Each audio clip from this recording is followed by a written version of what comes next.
Hi, my friend! Let's continue studying the book of John Maxwell, the 15 Invaluable Laws of Growth. So, lahat naman tayo would like to grow. No? Sino ba naman who would not like to improve, to be promoted? So, maybe it's not in position, but in responsibilities or sa work natin, di ba? Yung clout natin or responsibility at work. So, the number 9 law is the law of the ladle. So, character growth determines the height of your personal growth. So, why character? So, parang sinasabi ni John Maxwell, we may have the riches or the money, pero kung wala tayong character growth, parang it defeats yung success natin. So, what he wants is develop din natin yung ating character. So, ano ba yung character? What is character? So, it talks about, meron siya an example, si Jerry Anderson. So, si Jerry Anderson,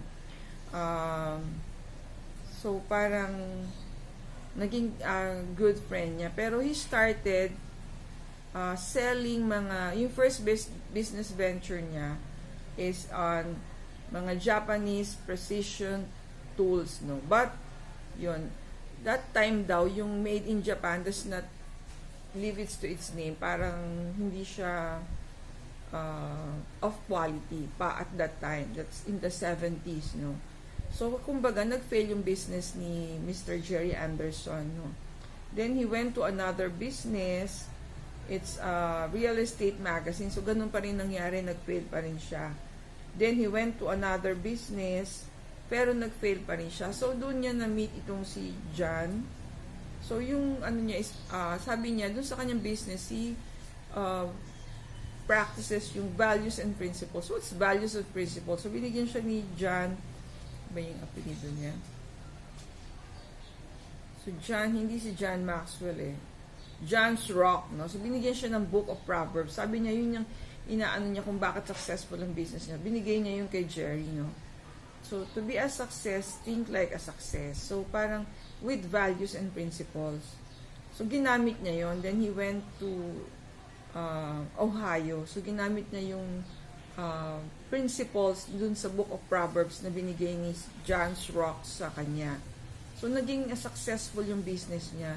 So, then, he organized yung organization na LARED, which went to Guatemala to expose yung principles ng Proverbs nga. So, doon, naging successful din siya. Kumbaga, pina-orient yung mga youth group nila, pati yung prison. So, naging successful sila doon.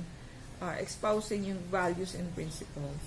So, parang sinasabi, di ba, in business, hindi lang yung success mo depends on the riches or money that returns that we have, but more of the values or character development nga that you develop in the people. So, ano ba yung value ng character? So, sabi niya, I will focus on being better on the inside than the outside. Kasi nga, character matters. So, when you develop yung character, it's more of what we are inside. Ano ba yung it talks about integrity. It's not yung physical manifestation lang yung success natin.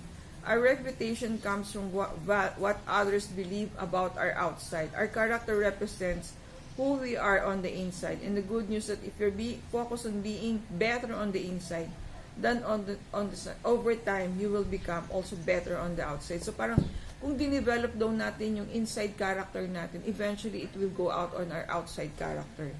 What can you say about that? The inside influences the outside. So, parang yun, di ba? Kasi true, parang pag na-develop natin yung inside natin, nagkakaroon tayo ng good habits So, which makes us a better person. Inside victories, precede outside ones. So, kung na-conquer kasi natin yung mga weaknesses natin, our challenges, so, mas madali na daw natin ma-tackle yung mga outside challenges natin. Our inside development is totally within our control. So, yun nga. Kasi, syempre, it's our thoughts, our beliefs. So, kaya natin magawa ng paraan how to be a better person. Kung yung kino-conquer natin is our inside struggles. Character is the quality that embodies many important traits such as integrity, courage, perseverance, confidence, and wisdom. Unlike your fingerprints that you were born with and can't change, character is something that you create within yourself as must take responsibility for changing. So, When we fail to make the right character choices within us, we give away ownership of ourselves. So kung iba kasi magpapatakbo sa life natin, talagang mawawala yung character development kasi parang hindi na tayo yun, di ba? We belong to others, to whatever gain control of us, and that's put us in a bad place. How can you ever reach your potential and become the person you can if others are making your choices for you? So yan, parents, no? So yung minsan madalas dito sa, ewan ko lang sa ibang countries, yung parents na nagde-decide kung anong course kukunin ng anak or anong gagawin niya. So kaya parang hindi nabibuild yung character nila. So nagiging dependent sila sa atin at parang nahihirapan sila to have accomplishment on their life. So minsan parents, we have to sacrifice yung control kasi minsan yung inaano natin, di ba? Parang nawawalan yung control kaya gusto natin tayo mag-dictate kung anong gagawin ng anak natin. So I will follow the golden rule. People matter. So does people matter to you ba? So ask yourself what you want people to do for you. Then grab the initiative and do it for them. So yung kasi, di ba, yung people kasi parang sa team, kung yung mga tao natin will not move, tayo lang yung nag-decide, tayo lang nag-move. Ang hirap tsaka parang nasa shoulder mo lahat, you can only accomplish your goal if your people are behind you, giving you their support, yan. So talagang people matter. I will teach only what I believe. So passion matters. So syempre yung mga advocacy natin is something we should believe and be passionate about. Kasi paano natin yung masisell sa iba kung tayo mismo we do not believe, diba? I will value humility about all virtues. Perspective matters. So, yung humility kasi, diba, God, character. Kumbaga, we, for example, surrender to God yung things that we cannot control, we cannot do anything about. Diba, it's a lesson there's a lesson in humility that we have to surrender to God na siya yung makakatulong sa atin. Kasi minsan we are so proud of ourselves na we can do everything na hindi tayo, we can just rely on ourselves. So ayaw ni Lord yan. Gusto ni Lord, we have to surrender to Him those that we cannot handle and let Him do it for us. No?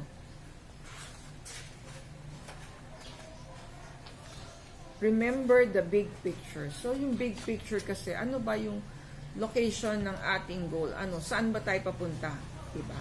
So, having a big picture will be easier for us to achieve our goals. Recognize that everyone has weaknesses. So, we are not all perfect So, kumbaga, we each have a challenge. So, pero ngayon yung sa management book is to focus on our strengths. Pero yung weaknesses kasi natin, kailangan din nating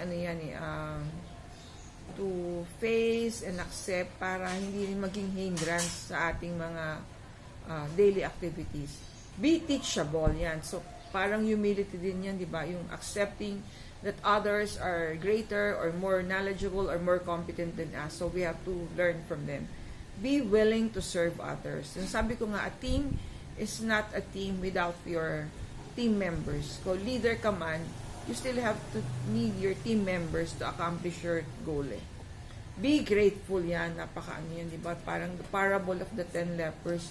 Out of the 10 lepers, isa lang yung nag-thank you kay Jesus na pinagaling sila. So, yun yung spirit that we have to practice. Be grateful for all the things that are given to us. I will strive to finish well. So, faithfulness matters. So, kumbaga, when we start something, maging goal natin na matapos yun. Hindi yung we start, tapos we did not finish anything. The stronger your character, the greater your growth potential. So, para daw tayo mag-grow at maging successful, we have to strengthen our character so that yung potential natin is greater. So, how do we apply the law of the ladder to our life? Number 1, assess where you put most of your focus until this point in your life. How has it been improving on the inside or on the outside? Here are some of the ways you can do. Compare how much you have spent in the last 12 months on clothing, jewelry, accessories, and so on, versus on books, conferences, and that sort of thing. So, physical manifestation lang ba yung inaano? Kasi when you say character, it's inside us. Yung mga integrity nga, competence, wisdom. So, parang yun nga, if you assess, reveals that you are more outside focused than inward. Then determine how to shift your focus by adding time, money, attention to things that will make you grow even if they do not show. Number 2, plan to spend time in the coming months to regularly serve others. Putting aside your own agenda and putting others first will help you to develop humility, character, and other mindedness. So we are encouraged to be of service to others. Siyempre, we start to our family. Kung sabihin, minsan malaki kagad yung reach ng perspective natin. Kaya parang mahirap, hindi natin kaya, wala akong resources. So let's start with our family, yung immediate, our office mates, our community, para hindi tayo ma-overwhelm. Number 3 is character cannot be summoned at the moment of crisis if it has not been squandered by years of compromise and rationalization. So start today, hindi yung pag nandyan yung crisis, doon tayo lalabas yung character development natin. So any time of the day, any time of the year, or every day, we have to develop our character. The only preparation for that one profound decision which can change our life or even a nation is those hundreds of half-conscious, self-defining, seemingly insignificant decisions made in private. Habit is the daily battleground of character. So sabi ko nga po, hindi po kailangan ng big crisis para tayo mag-umpisa. Every day is a challenge. So every day we have to start. We have to form that habit of character development. God bless you all. Thank you for watching. Please subscribe and like our video.